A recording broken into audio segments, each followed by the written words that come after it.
What's up, everybody? I'm at CEDIA, and you will not. Your boy got attacked by Kaleidescape today. Like, what? Shout out to everybody. Listen to this. We go to. I'm with my girl right now, right? So I get to to CEDIA.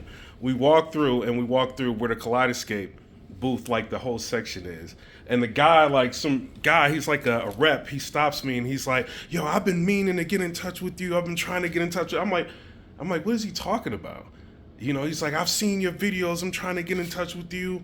And I'm like, "You haven't tried to get in touch with me." And he was like, "Yeah, I've been trying to." He's got like a kind of an attitude. He's like, "I've been trying to get in touch with you, whatever." So I go through my emails and I'm showing. I'm like, "Bro, you haven't been trying to get in touch with me, or there's no record of you trying to get in touch with me." He was like, "Well, I've got all your information because you've got a Kaleidescape. And I've been calling you.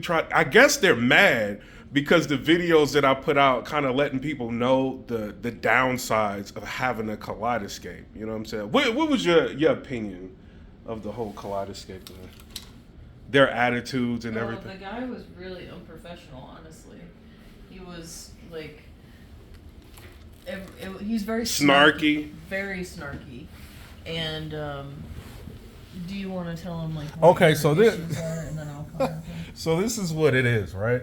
So in my videos, I'm kind of telling people there's positives and there's negatives with owning a Kaleidescape. One thing is that they try to market the Kaleidescape experience as the ultimate experience in movie watching.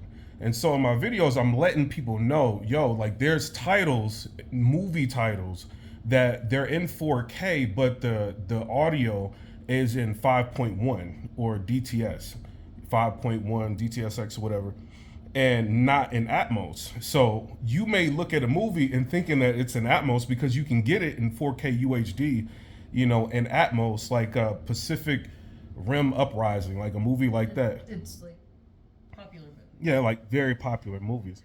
So, it's like at least 10 movies that are popular that are not in Dolby Atmos. They're in DTSX. And so I kind of let people know about that. So, it's not really the ultimate experience if you can't experience the movie in 4K in Atmos.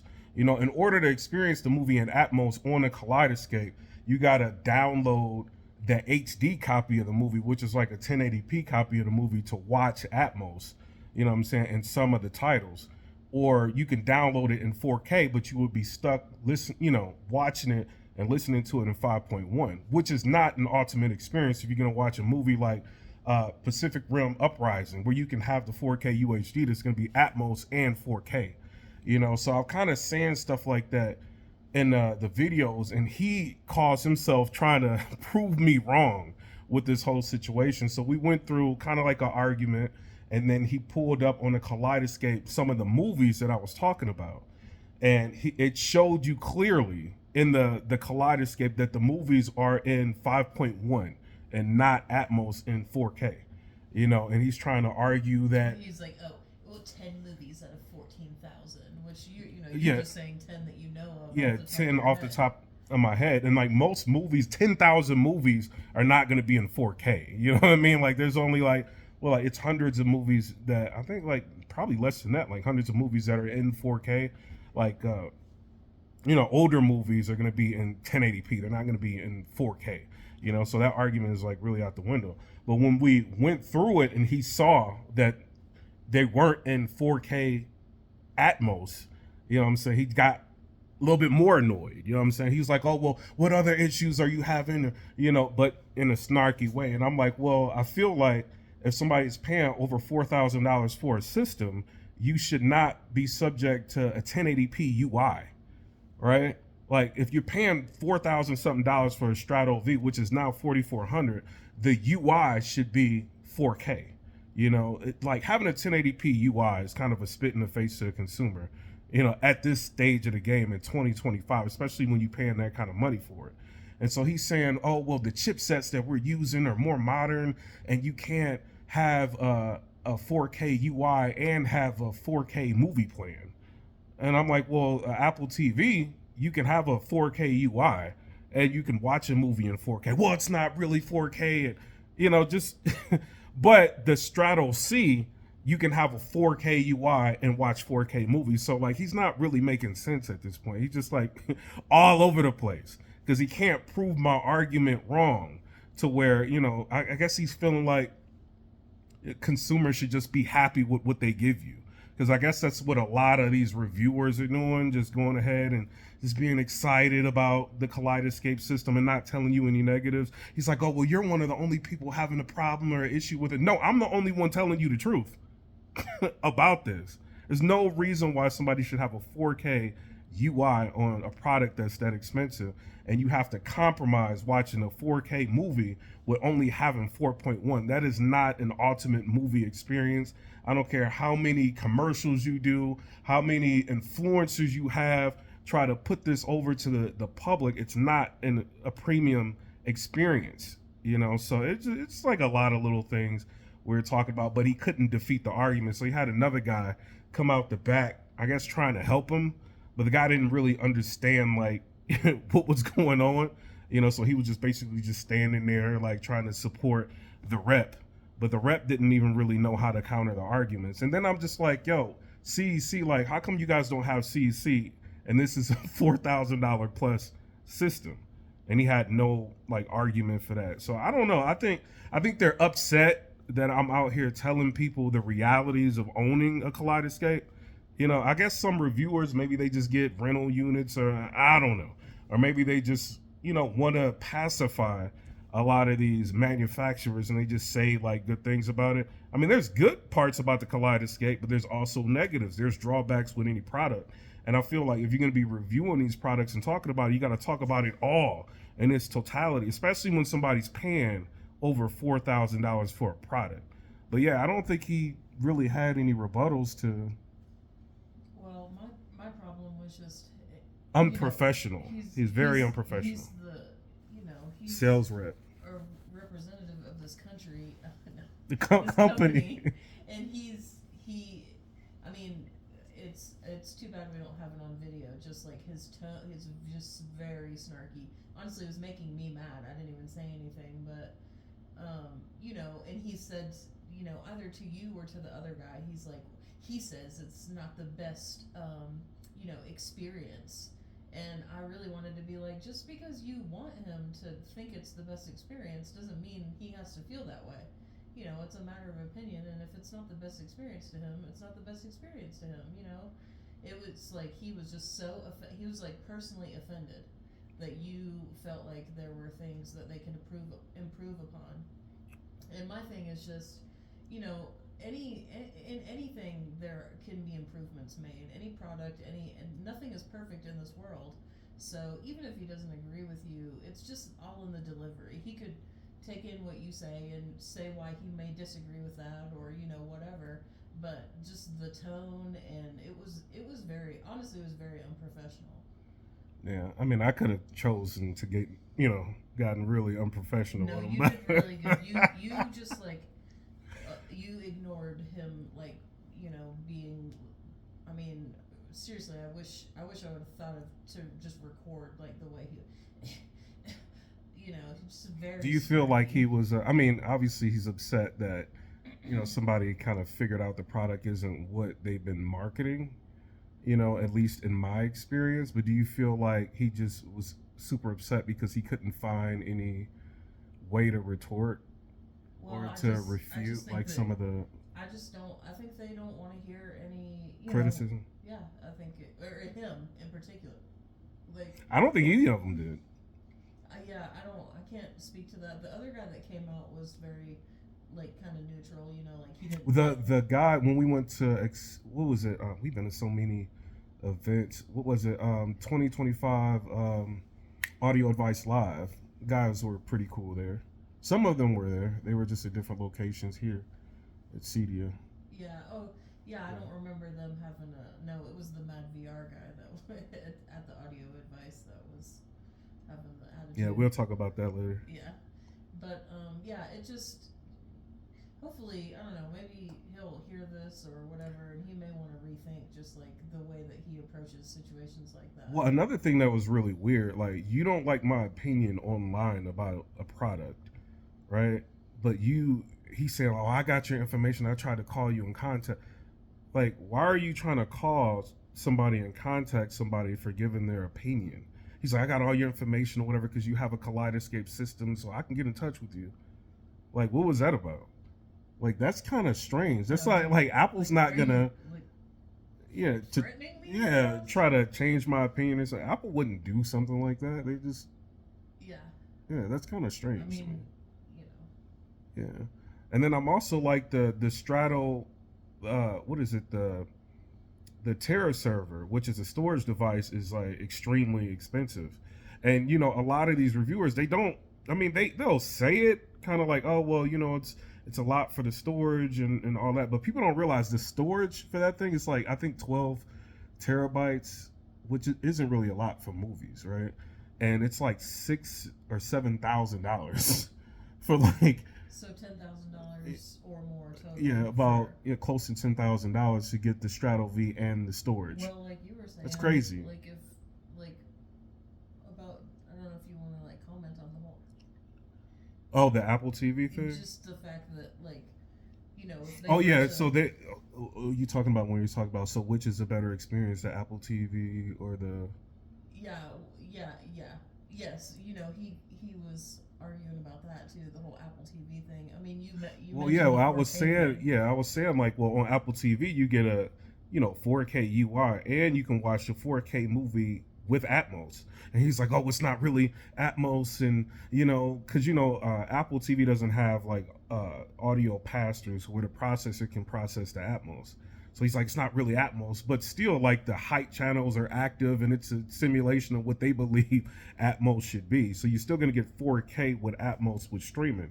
So like, and sometimes in some movies, like yeah, you can watch them on a Kaleidescape at 5.1 if you want, and upmix it to Neural X if you have like a processor that can do that, and be cool with that. Or you can just watch it on the Apple TV and have Atmos. Like, what are you gonna do? If you're spending like a ton of money on these projectors, and you see the cost of these projectors out here, $10,000 plus, for a lot of these projectors. If you have a really nice TV, which we have two LG G4s, those are, I think, a really nice TV OLEDs. You want to see the best quality and the best sound, you know what I'm saying, or the best sound formats. And sometimes, like, I feel like Apple TV is real close when you get to 4K UHD quality, like disc. I think the presentation of the display, what it's displaying from the Apple TV, is very, very close to 4K disc. The only thing I think is missing is the audio quality not being as high as it, like a disc or like a Kaleidescape. But even though the audio quality may technically be better on the Kaleidescape 5.1 because it's lossless, sometimes you still want the Atmos experience. Because if you upmix from 5.1 to Neural X, you're still going to be missing some information, even though there is information within the 5.1 spatial cues. It's not going to be as precise as Atmos. So sometimes you may want to just watch the Atmos movie, depending on your setup and depending on what you want to do. So like overall, like if I would look at experience wise, because he kept saying, oh, well, the experience, Apple TV is not going to give you the experience as a Kaleidescape. I mean, the Kaleidescape, you are going to get 4K quality, but then you got to download the movie, and you only get 10 movies that you can download, and then you got to uninstall them and, reinstall it again if you want to watch it again and all of that. That becomes a hassle, but the quality of the movie is going to be better on the Kaleidescape, and the audio fidelity is going to be better on the Kaleidescape. Like, that is true. But if you want more convenience, I think the Apple TV way more convenient, in my opinion. Honestly, the funny thing is, had the guy taken the time to like actually just talk to you, hear what you had to say, like it's not that you don't like the Kaleidescape. I mean, I kept it. To me, you always say good things about the Kaleidescape. It just doesn't mean it's perfect. Like, there are things that they can improve upon, but it doesn't mean you hate it. But it's like he took it that way. Like you said there was something that you found issue with, and he just couldn't get past that point. But I mean, But it's good that I like it. I mean, it's good that he heard the criticism of it, but it's about how you accept criticism at the same time. Right. Like other companies, they understand that consumers may not like certain things, so they may tweak their products accordingly throughout the years, to try to give consumers something. But if you're stuck on my product is the best, I don't have to listen to consumers, and you're gonna just be happy with a 1080p UI in 2025 and just accept that. Like, that's problematic for a company. I feel like, you know, especially when you're charging like like an ultra premium price. yeah, it's not. Yeah, what is that thing like 9 times more expensive than an Apple TV? Just the I player, want to say a newer Apple TV is like $300. $300. So it was like 9 times more expensive. So, Or something. yeah. So, and that's just the player. That doesn't even include the storage. You know what I mean? So if you're going to be charging this much, give me a 4K movie with Atmos and not have me have to make the decision on whether or not I want to watch the movie in 1080p and have Atmos, or watch it in 4K and be stuck at 5.1 with some movies. You know, have the, if you are saying we get the files from the studio, they're less compressed, all of this, that if the RoomX file is what it is, if you get the file and you can do all of that, why can't you hit the studio up and be like, hey, we need the latest format, we need the 1080p, put it on the product, and yeah, you can continue to say this is a premium or the best experience that you can get. You know, so I don't know, just they're just gonna have to deal with criticism. If you're gonna be out in the market selling your product to people, some people are gonna like it, some people are not. Some people are going to like certain things about it. Some people are going to not like certain things about it. But I do find that the Kaleidescape is very hard to recommend if I have to tell somebody, you're going to be paying $4,000 plus for a Strato V, and, you might not, get Atmos with a movie that you purchase. That's kind of funny. And then, like, if you want additional storage, you're going to have to go ahead and buy a Terra server that's going to cost you about $6,000 just to put your movies on. That becomes like an issue to try to get somebody to buy something. You know what I mean? And some people don't care. They're like super millionaires. They just splurge and blow their money on any little thing. Or, some people just don't mind. Some consumers don't, want anything for their money. Like, I get that. Some people don't. But you get some people like me who, if I'm paying top dollar, I want a top dollar experience. That's all I got to say about that. Any closing arguments? Well, I just, again, like, found it really Unprofessional. It was honestly shocking. You're wearing the media pass. Oh, you talking about them? Yeah, wearing, representative. Yeah, he's wearing their name on his shirt, and then he's just like, it just super perturbed off of every little thing. Yeah, it was. I don't think I've even experienced something like that before, where somebody has acted like that. I mean, if you had went off on him, it would have been entirely warranted.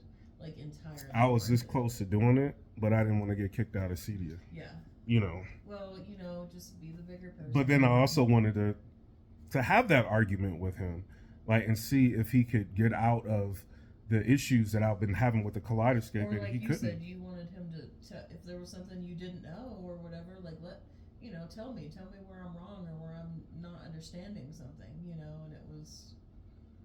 Yeah.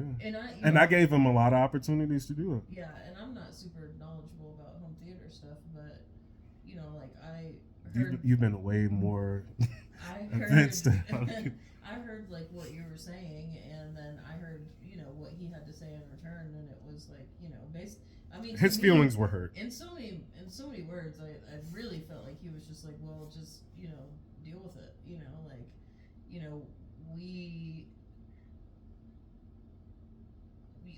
You should just be okay with that, like, because we have 14,000 titles and this and that, and like, it was just like, you shouldn't be upset because there's a handful of popular or two titles handfuls that you know of that aren't going to offer you what you're looking for. But you pay the premium thinking that this product is going to get you what you're looking for, so it's kind of insane, but it's an eye-opening experience. And we've been to a lot of different, we've been to Audio Vice Live 2024, 2025. We've been to Exponent. We've been to CEDIA, and I'm really into home theater. So we'll end up talking about some other things. Trinoff. Oh, we got to talk about Trinoff. All right, y'all. I'm out, y'all. Subscribe. Peace.